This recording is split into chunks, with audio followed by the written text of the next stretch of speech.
One day, a lion came to the library. He walked right past the circulation desk and up into the steps. Mr. McBee ran down the hall to head to the librarian's office. "Miss Merriweather," he called. "No running," said Miss Merriweather, without looking up. "But there's a lion," said Mr. McBee, "in the library." "Is he breaking any rules?" asked Mrs. Merriweather. She was very particular about rule-breaking. "Well, no," said Mr. McBee, "not really." "Then leave him be." The lion wandered all around the library. He sniffed the card catalog. He rubbed his head against the new book collection. Then he padded over to the story corner and went to sleep. No one was sure what to do. There weren't any rules about lions in the library. Soon it was time for story hour. There weren't any rules about lions at story hour either. The story lady seemed a little nervous, but she read out the first book's title in a good, clear voice. The lion looked up. The story lady kept reading. The lion stayed for the next story, and the story after that. He waited for another story, but the children began to walk away. "Story hour is over," a little girl told him. "It's time to go." The lion looked at the children. He looked at the story lady, and he looked at the closed books. Then he roared very loud. "Rah!" Miss Merriweather came striding out of her office.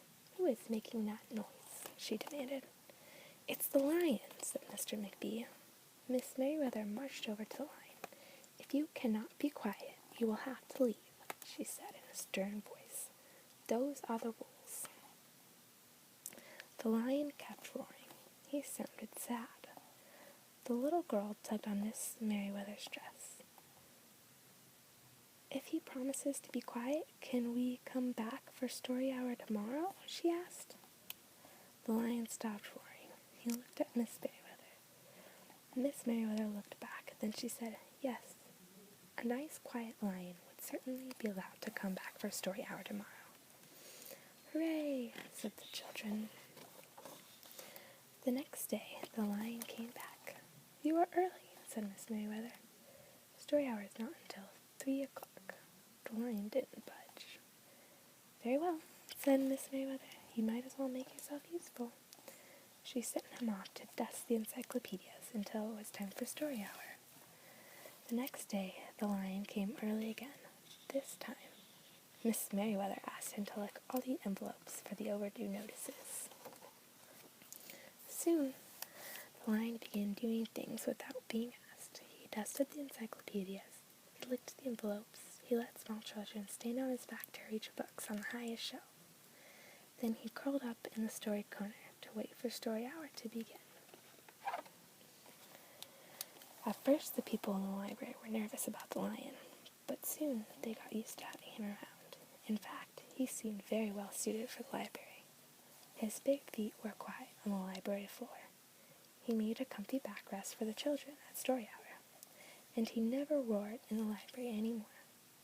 "What a helpful lion," people said.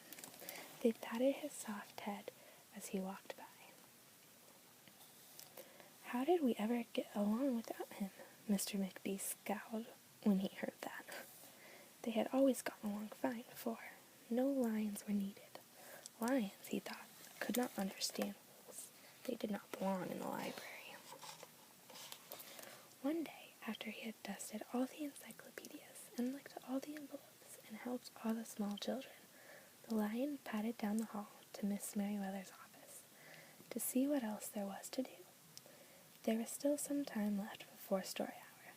"Hello, lion," said Miss Merriweather. "I know something you can do. You can bring a book back into the stacks for me. Let me just get it down from the shelf." Miss Merriweather stepped up on the step stool. The book was just out of reach. Miss Merriweather stood on her toes. She stretched out her fingers. "Almost there," she said. Then Miss Merriweather stretched a little too far. "Ouch," said Miss Merriweather softly. she did not get up.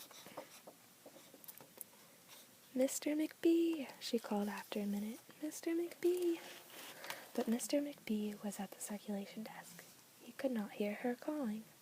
"Lion," said Miss Merriweather, "please go and get Mr. McBee." The lion ran down the hall. "No running," Miss Merriweather called after him.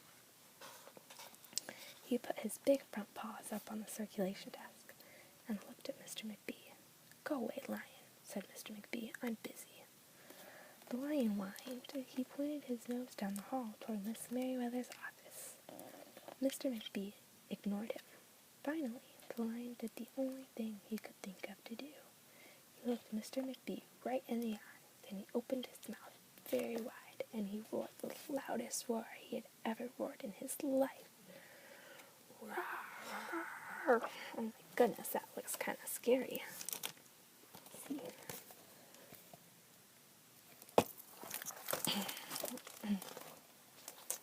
Mr. McBee gasped. "You're not being quiet," he said to the lion. "You're breaking the rules." Mr. McBee walked down the hall as fast as he could. The lion did not follow him. He had broken the rules. He knew what that meant. He hung his head and walked toward the doors. Mr. McBee did not notice. "Miss Merriweather," he called as he walked. "Miss Merriweather, the lion broke the rules. The lion broke the rules."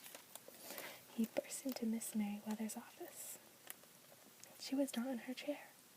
"Miss Merriweather?" he asked. "Sometimes," said Miss Merriweather from the floor behind her desk, "there's a good reason to break the rules, even in the library. Now please go call a doctor. I think I've broken my arm."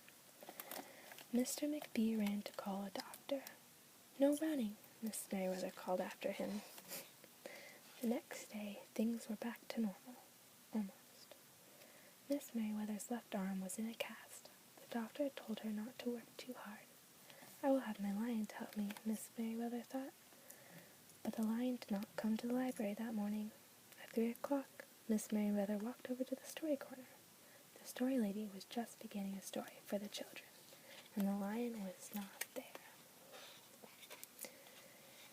People in the library kept looking.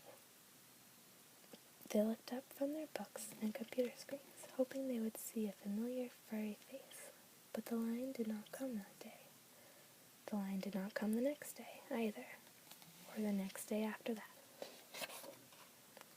One evening, Mr. McBee stopped by Miss Merriweather's office. On his way out, "Can I do something for you before I go, Miss Merriweather?" he asked. "No, thank you," said Miss Merriweather. She was looking out the window. Her voice was very quiet, even for the library. Mr. McBee frowned as he walked away. He thought there probably was something he could do for Miss Merriweather. After all, Mr. McBee left the library, but he did not go home. He walked around the neighborhood. He looked under cars. He looked behind bushes. He looked in backyards and trash cans and tree houses. Finally, he circled all the way back to the library. The lion was sitting outside, looking in through the glass doors. "Hello, Lion," said Mr. McBee. The lion did not turn around. "I thought you might like to know," said Mr. McBee, "that there's a new rule at the library. No roaring aloud unless you have a very good reason. Say, if you're trying to help a friend who's been hurt, for example." The lion's ears twitched. He turned around. But Mr. McBee was already walking away. The next day, Mr. McBee walked down the hall to Miss Merriweather's office. "What is it, Mr. McBee?" asked Miss Merriweather in her new, sad, quiet voice. "I thought you might like to know," said Miss McBee, "that there's a lion in the library." Miss Merriweather jumped up from her chair and ran down the hall. Mr. McBee smiled. "No running," he called after her. Miss Merriweather didn't listen. Sometimes there was a good reason to break the rules, even in the library. Then